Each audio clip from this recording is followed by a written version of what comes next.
This morning our worst nightmare has come to fruition, and a family is without a child. I want to thank all of the men and women of the St. Cloud Police Department, Stearns County, and all our other community partners. We had an overwhelming response with respect to this search. Plenty of due diligence was done, and we were hoping for a better outcome, for a much different outcome than the one we have here today. But I want to assure the family and the rest of our community on a very horrible day for the city of St. Cloud and for the state of Minnesota that the family and our community has our unwavering support. I'm going to turn it over to Commander Oxton now, who can answer some of the more detailed questions, unless you guys have general questions for me. Can you just state your first and last name for us? William Anderson. Commander Oxton. So my name's Jeff Oxton. I'm a commander of St. Cloud Police Department and the PIO. This call started last night at 9 o'clock, in which we were called to a missing child, a 6-year-old, in which he has a diagnosis of being autistic and nonverbal. He had left the house and they did not know where he was at. This was not the first time that it happened, so we were fairly confident that, again, he had walked off and we needed to begin a search. We began a search of a ground area that incorporated about 160 square blocks. Called in numerous personnel from the area, both our personnel and surrounding law enforcement and public safety, to do this search. That search continued through the night. We covered that entire area, and then this morning when daylight broke, we started that process over, going door to door and flooding our citizens with the information we needed, because we needed their help. Through that information process, including help from the media, we did receive tips. We did find scooters that we mentioned, one of those scooters being here at this river site. We followed up on all of them, and it ended up bringing us to expand our ground search to a water search.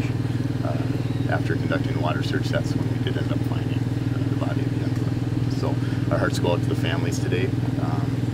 We had a lot of help from the community in general, and we're very sad today for that family. So, questions? Can you tell us how far out into the water, how far offshore was he? I can give you approximate 10 to 15 feet.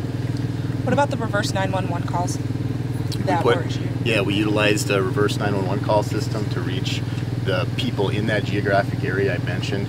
Because of the situation with this young man being nonverbal, being autistic, and we had some weather rolling in last night, we wanted to get the message out to our citizens so they could help us look.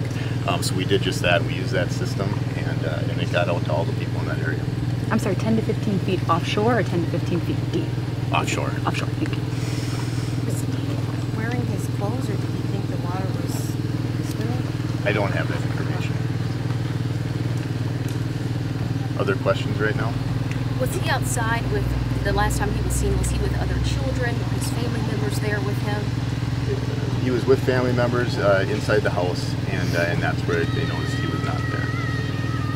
Did his parents report that he had walked away, or? Family members reported that. Were his parents home when he left the house? A parent was home, yep, at the time. His mom? I don't have that information right now. You know what time you guys were called in to search this area this morning? The scooter was found here. 1 second, please.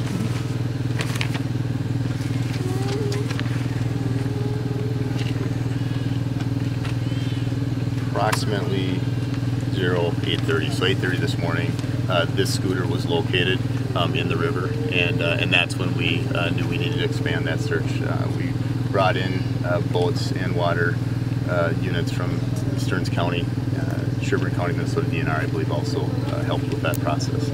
And the scooter was located actually in the river, or was it there close? It was located in the river. Did a passer, did a witness find it, or did police? Not releasing that right now. Any other questions? Any foul play involved in this? No, we don't suspect any foul play right now. What I will say, though, is in any situation that we look into everything. And so, of course, we just want to know the truth and the facts. We believe the facts are that we had a young boy walk away who had some special needs, and this unfortunate end came to be. But we do look at everything. Okay. Let me add one more thing. Positive identification will be made, of course, after the medical examiner arrives, but based on the body that was retrieved from the river, we're calling off the ground search at this point in time. Would anybody from the family care to speak? No one is giving us that. We have to respect their privacy. Absolutely. They just don't want to talk about it. No. Anything else? I'm so sorry. That's okay. We'll keep you guys apprised. We'll keep you posted. Thank you.